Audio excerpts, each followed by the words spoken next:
Okay, welcome. Welcome to the MYMOON Power Musings. And today we're joined by beautiful, gorgeous Samantha Rose. Samantha is a sacred storyteller and a ceremonialist. And we met very recently at the Heart of the Rose Festival. That was in the beginning of September, wasn't it? And oh my goodness, Samantha shared this story. I'm even like just getting like full body like tingles whilst I think about it. And it was this beautiful story all about Mary Magdalene. And we were around the fire and the smoke was billowing, and your story was just so captivating. And I was like, oh my God, I need to know this woman. She's incredible. And so thank you so much for joining us today. I'm so happy to welcome you into this space and so honored to have this time together. Yeah. Yeah. And so will you tell us a little bit about your work and what you offer? So, sacred storytelling and how I came into contact with it, it kind of feels like the entry point in. I realized maybe about 10 years ago when I was living in Australia that images and ideas and messages were being communicated to me from the natural world. And this was side by side with spending some pretty incredible time with different Aboriginal aunties and being very privileged to be welcomed into Aboriginal corroborees or celebrations and dances. And so I was awakening to the very alive, sentient nature of the earth. And through their support, they were helping a lot of us young white women at the time in that space and time to come into contact with the aliveness and the dreaming of nature, which kind of simultaneously was moving through my imagination. And I realized that actually there was a lot speaking to me. And I thought originally that I was having this magical conversation by myself Mm. to the natural world. And I kept it to myself for a long time. And was writing down. I had journals, books and books and journals, and I was just making little sketches or writing down ideas. And it came to a point where I was realizing that actually what was coming was story. And I began to thread a lot of these visions and ideas together.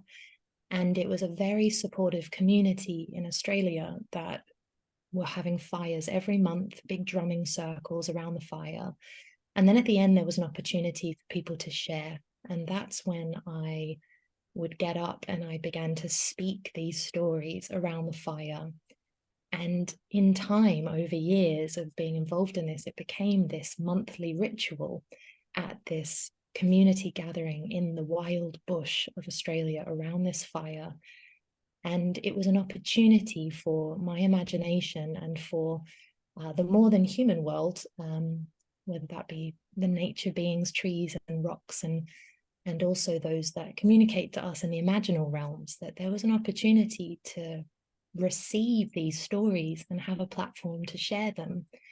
And so I found my way in through what I would call dreaming with the earth, that this practice really was spawned from a very deep listening place and a place of being very curious of what was speaking and realizing there was so much information if we listen. And so over time, this practice developed over years to the point where I knew very clearly in the beginning that it was the most inspiring thing guiding me. And every time I love telling stories in front of fires, but in the early days, about 8 years ago, I was finding any platform that I could share just to practice and to open my mouth and to allow something to come through. And I noticed that expression for myself was real medicine. And then the feedback that was coming was like, what is this? Because the storytelling community in Australia, it's quite small by comparison. And so there is this drama therapy, is like, what are we doing here listening to this? And I began to guide people on these interactive experiences, actually, where we were weaving ritual into stories, ways that we could engage with the story, the imagery, and then use that to support our own healing and growth, whether that be letting things go or calling things in. Ceremony and ritual and story began to very naturally marry and weave together, and they just felt like they fit. And it was upon coming out of a vision quest, actually, that I got absolute clarity that story and ceremony was what I needed to follow. And that brought me to the UK to learn with Martin Shaw, who has the School of Myth. He's an amazing mythologist and myth teller, and at the School of Storytelling in Emerson. And I was catching these threads, but realizing actually that there was a very unique way of tapping into nature to drink in these stories, that there was new stories that wanted to come. And I have absolute respect for the folk tales, for the myths that have carried down through mouth to mouth, generation to generation. And I feel at this time there is an old remembering. Yes, they're new stories, but actually they're old stories too. And that kind of figure of eight of like, I'm catching new information that actually is very old, that is being reimagined and that is very new, and that there's a lot that I feel deep in my heart that wants to be communicated at this time, that wants to be shared, whether that be prophecy or story or come out in the form of poetry or songs. I don't think that what I'm doing is necessarily new. I think this is a very old way of drinking in or singing up the stories and the imagery from the land. And I somehow just happen to be receptive and open for that to be possible. And so this is the craft and the muscle that I've been building over many, many years now. So when we met at Heart of the Rose, I'm now at a point in this process where I know I'm going to an event and I can feel or tune into the energy of what that space is, and then receive the images and be able to weave in a story to share specifically for that moment.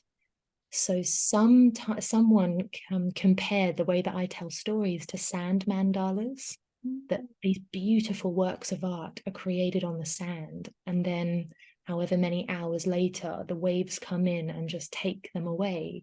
And so those mandalas or these stories are very much for these moments in time, for whoever gathers in that circle around that fire. And often the stories aren't ever repeated again. So Wow. yeah, they're like real offerings. It's like, okay, that's what needs to be spoken. And in that, there's a real trust, having no idea how it will land, but having the guidance so clear and doing it over so long is like a real trust and a faith in myself as a conduit for what wants to be spoken. So at Heart of the Rose, that was a real story that married an old tale that really was passed down, and I reimagined it into and received new imagery to kind of meet. It's like a hybrid story. And that was a incredibly powerful moment. So yeah, it's been a Oh my journey. goodness. I feel so honored that I was able to receive the story now, knowing that it's not something that you repeat over and over. And like, wow, oh my goodness. And I love what you said about dreaming with the earth. So, what does your dreaming with the earth practice feel or look like? Like, what's your experience of it? There's, I think, many ways that we can do it, and the way that I also teach to the people that I work with is that we have these creative mediums that can support us to bridge. Creativity is a real bridge, whether that be journaling or moving our bodies, just free form movement, or stream of consciousness writing, or just going into meditation, guided visualization. However, my favorite practice to dream with the earth is to set an intention before I go for a walk, to leave my phone at home, any distractions at home. And so maybe it's, I'm intending, I offer a prayer of thanks to the land first. That's the Aboriginal people.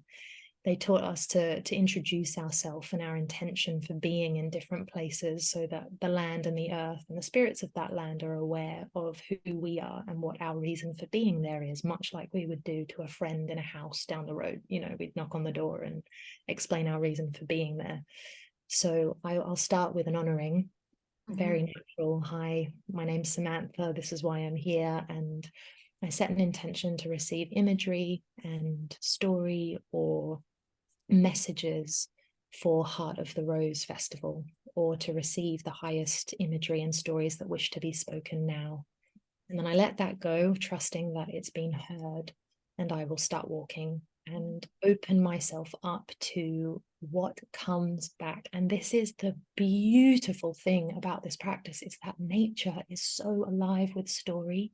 There's so much that nature's just wanting to share. So whether that be a bird that flies across, or the shadow of a tree in my path, or a leaf that happens to fall down right on my shoulder, or a little bug or a bee that is flying around me.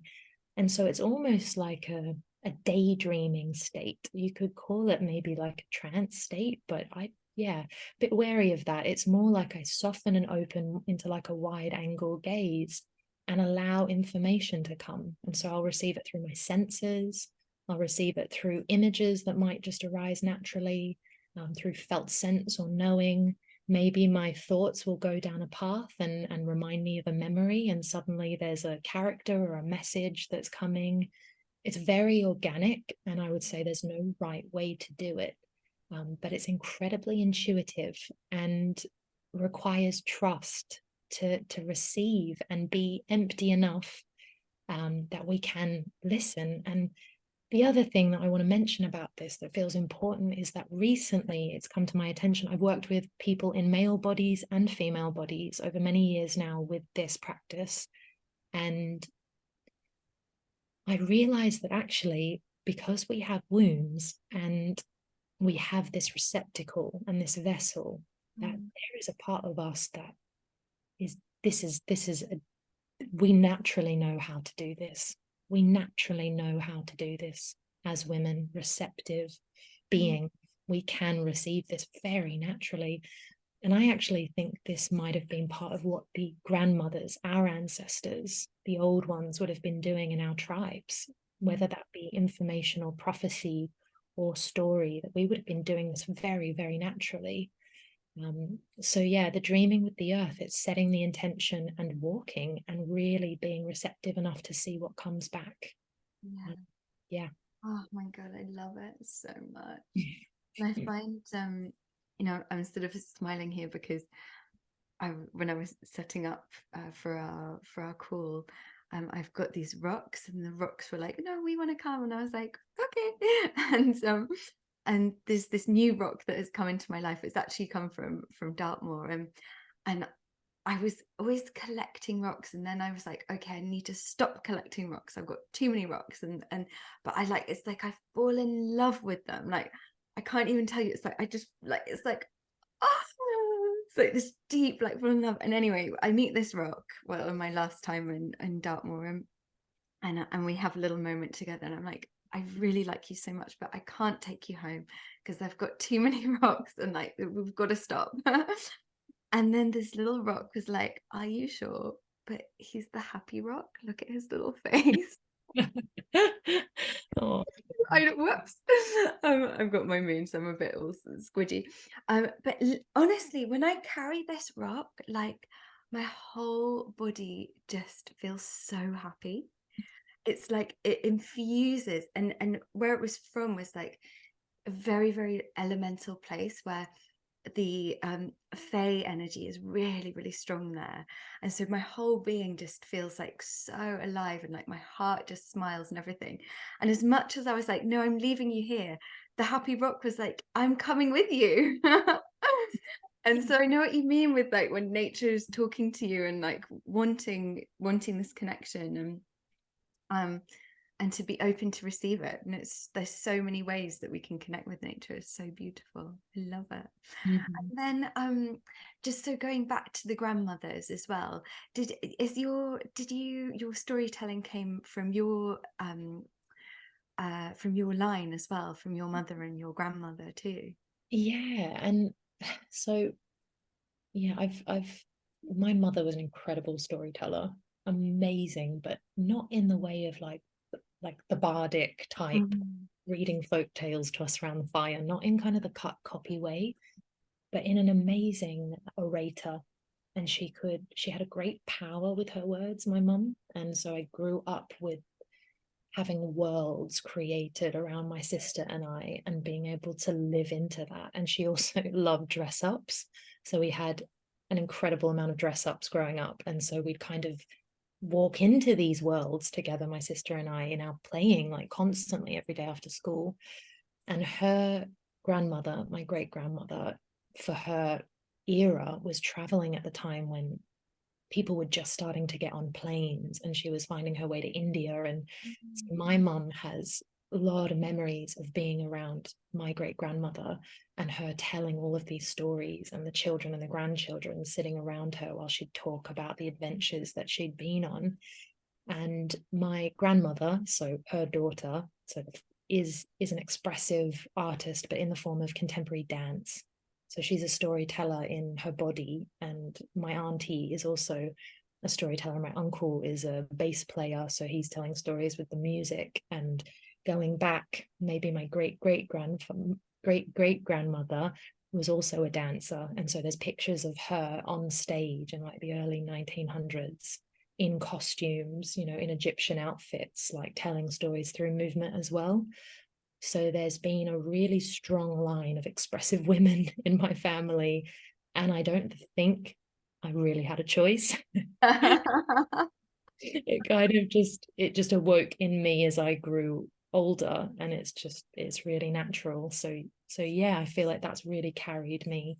And I often will call to them to support me when I'm performing as well in front of people. Beautiful. Oh, I love it. And then, so when we originally had this conversation and around sharing on the musings, when I spoke to you, you said to me, "Yes, well, let me bleed on it. Let me bleed on this story." And so, and I love that you said that, because I feel that when we honor our bleed time, and when we have spaciousness, and when we can go inside and like and open to receive, like so many different things can come to us. And sometimes for me they can come in like visions or knowings or feelings, and sometimes I just need to rest, and it's kind of actually not much, but I just need to like cocooning in. But I love that you shared that. And so what was your process with your bleeding on the story?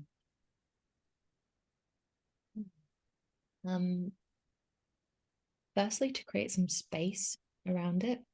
I think that so much in our modern day life, day to day, is like showing up for all of the many things that we have to do.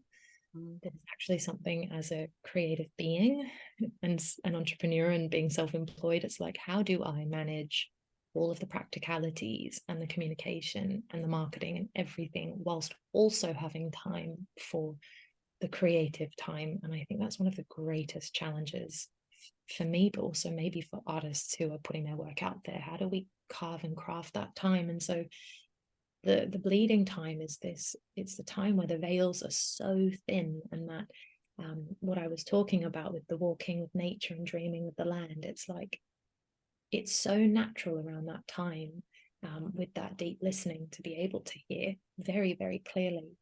So the more space that I can give myself around that time to be with intention, the more I can feel and receive, not only creatively, but also I take into my moon time questions that I might, so I actually bleed with questions almost every cycle. At the beginning, day one, when I feel my womb dropping, I'll take a moment to place my hands on my womb and to ask a question, or to ask for the highest guidance from my blood and from my womb to be spoken through my moon time. And so creating that space meant that I could dream with the story and actually ask directly my womb, my blood, like, what is the story that wishes to be shared, or the imagery that wishes to be shared, speaking with you?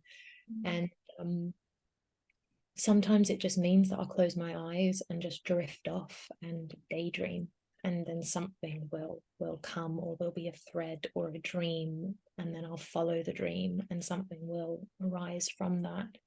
So yeah, I'd say that intention and space, but also then rest. I know it's just, I'm smiling because it's one of my greatest the things that I'm learning to do like every day is learning to find the time to rest, but especially in that time when I can lie back even for 10-15 minutes on my moon and just let myself dream for a bit, a lot is there, and I can receive a lot of information. So yeah, that's why it just felt like the right thing, rather than being in the premenstrual and trying to get something together to share. It's like, let's give some space for this, see what my womb wants to speak, and here we are on the other side. Oh, I'm so excited. Would you be open to sharing your story now? Yeah, absolutely. Yeah, no worries. So just for you and for those who might be listening, this is a dreamscape, and I think maybe quite aptly portrays the place that I was in my moon time. It is a story, but it's also a journey, and we'll kind of fly over together, and it's not very long. So let's see where we go.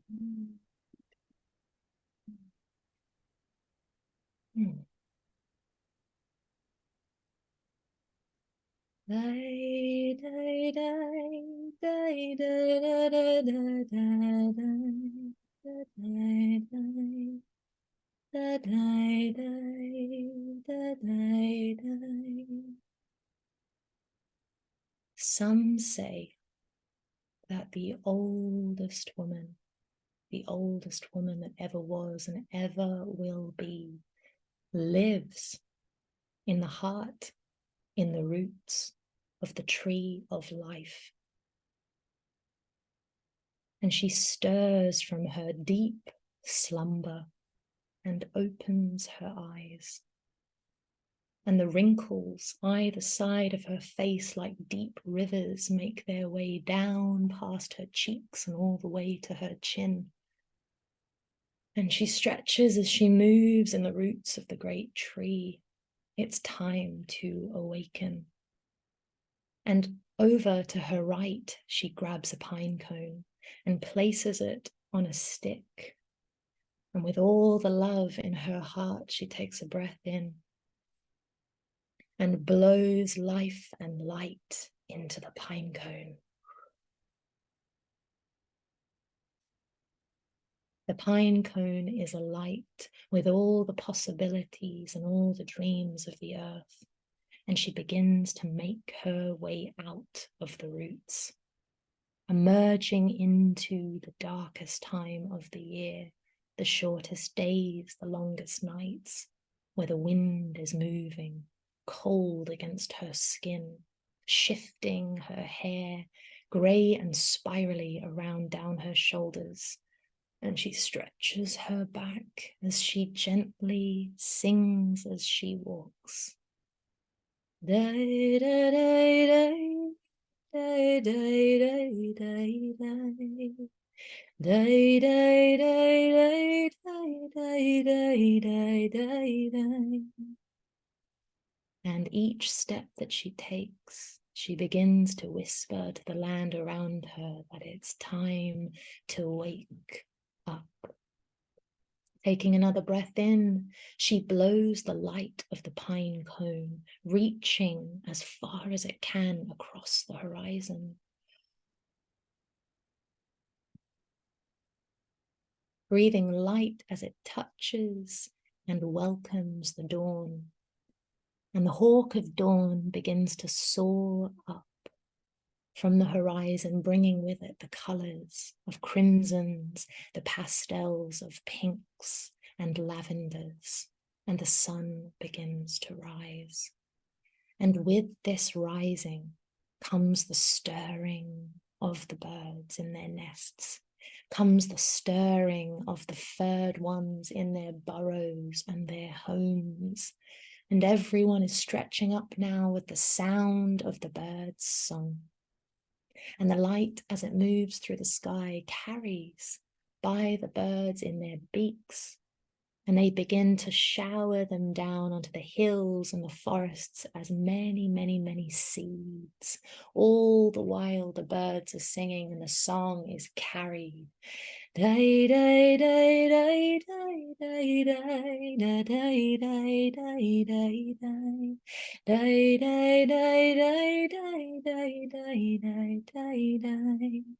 And these seeds of light are dropped down by the birds one at a time, planted in the base of trees, in the foothills, across the fields. And our four-legged furry friends hop and bounce, pushing the seeds into the earth. The hawk of dawn continues to travel across the sky, carrying the sun higher and higher. And all the while now, the seeds are being sung up in the land. Day, day, day, day, day. Day, day, day, day, day, day, day, day, day, day. And you can see it now. The flowers are blossoming across the fields, those that we know of pale yellows and bright pinks and royal purples and dainty blues, and all of this color is spilling across the land. And suddenly there is celebration, and suddenly there is song, and suddenly there are stories and great feasts, and all the while the animals, the spirits, the earth is singing.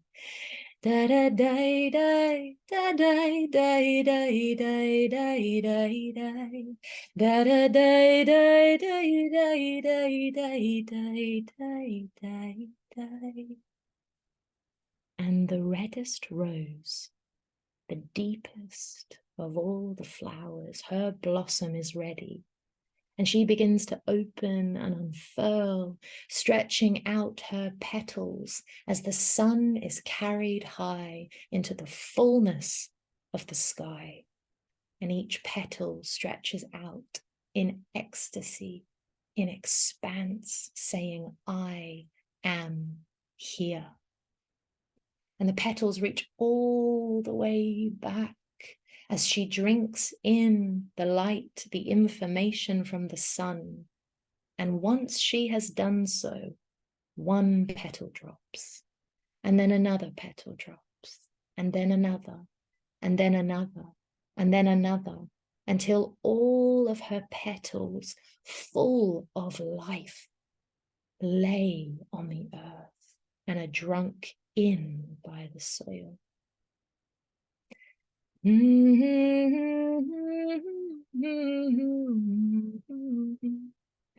the sun continues to travel across its merry way. And where does the light from the petals go, you may wonder? The mycelium networks, our many mushroom friends drink down that light as they travel down through the roots of the trees, now telling the trees it's time to let go. And so they begin one by one to let their leaves fall. All the while, this light is traveling deeper and deeper and deeper into the earth now, as the sun begins to fade and the song begins to deepen. Da da day day day day day day day da da day day day. Day, day, day, day. The slipstream of the light carried down into the heart of the earth reaches the river in the center of our planet. And the tree of life drinks up all of those threads of light, carrying it all the way up the roots and up into the tree where the oldest woman lives. And it is here that she gathers the threads of light and she weaves her tapestry, the tapestry that she's been weaving since the beginning of time, the tapestry that she will weave till the end of time. And she sits there drinking in the nourishment, and just one of these loops is one golden thread that weaves its way into this great image before her. And it is here that she will rest, and it is here that she sings the animals down to sleep in their burrows and their nests once again, knowing that at some point soon, she'll reach the pine cone again and breathe life for another turning around the wheel. Da da da da da da da da da da da da. Da da da da da da da da.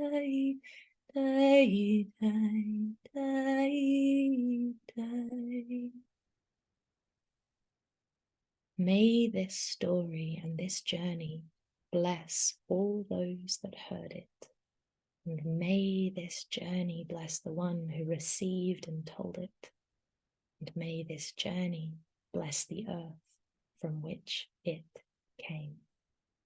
And so it is. So it is. Oh my goodness. Wow. Oh my goodness. I feel enchanted. It's so beautiful. Wow. Yeah, I feel like my whole being is just drinking it all in. Oh, thank you so much. Wow. Welcome. So beautiful. Yeah. Oh. That's the first time you've heard that, which is special, and also first time anyone apart from the trees have heard that.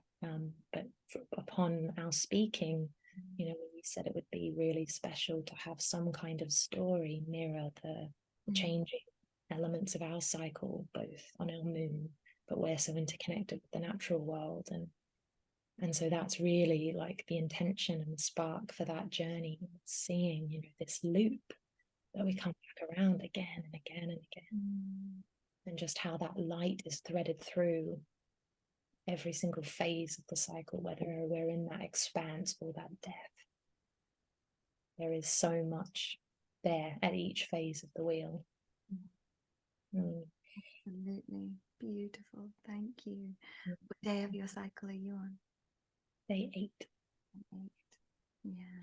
8. So I'm coming into spring. Just going into spring. I'm on day 1, hence being very mushy. I feel myself all just like wanting to go in. I'm like, the call of the inner world is definitely strong today for me. Oh my goodness. And so then you have got some storytelling events coming up soon, and I'm so happy because there's one in Glastonbury next week, which I'm definitely coming to.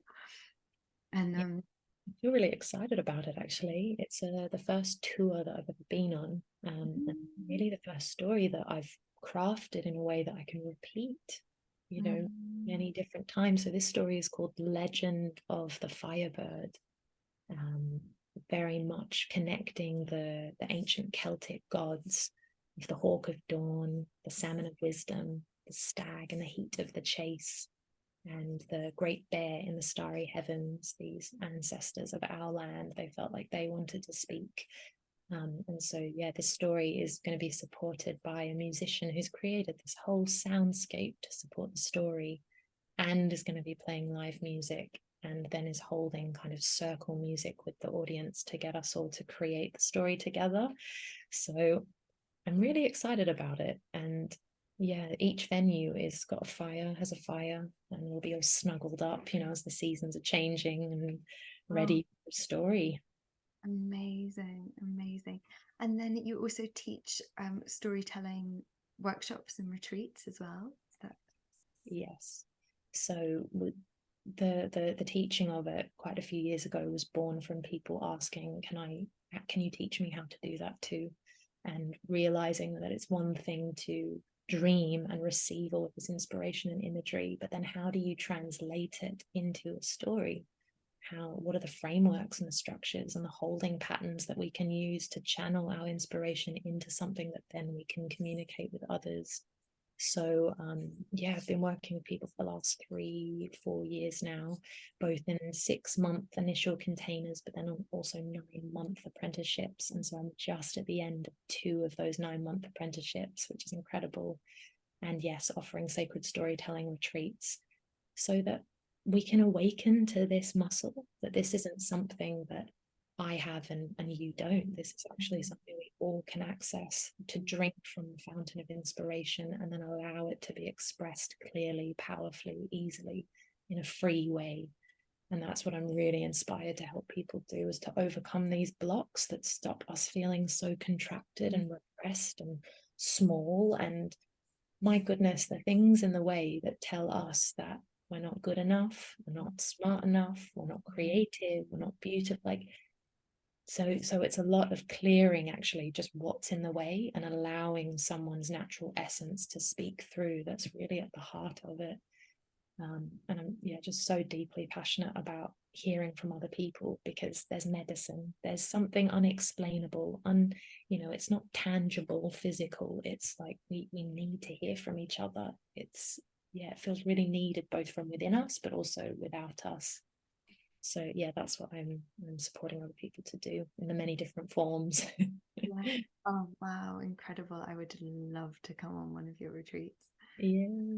Mm. I just failed to mention as well, there's the next round of the Sacred Storytelling Online is happening from the 6th of November, and there's a couple of places left. So I'd love to speak that. If anybody listening is interested, then you can message me for more information. Amazing. Oh, thank you so much, my darling. It's been such an honor to have you. Thank Thank you for sharing your magic. Like, oh, I feel so deeply nourished from your story. Like it just went all the way in, and you. I'm like feeling it all in my cells, and I just want to rest with it. It feels so delicious. Thank you. Thank you. Thank you. Thank you for having me. Yeah, you're so welcome. And thank you so much for everyone that's been listening. Sending you all so much love. Mm.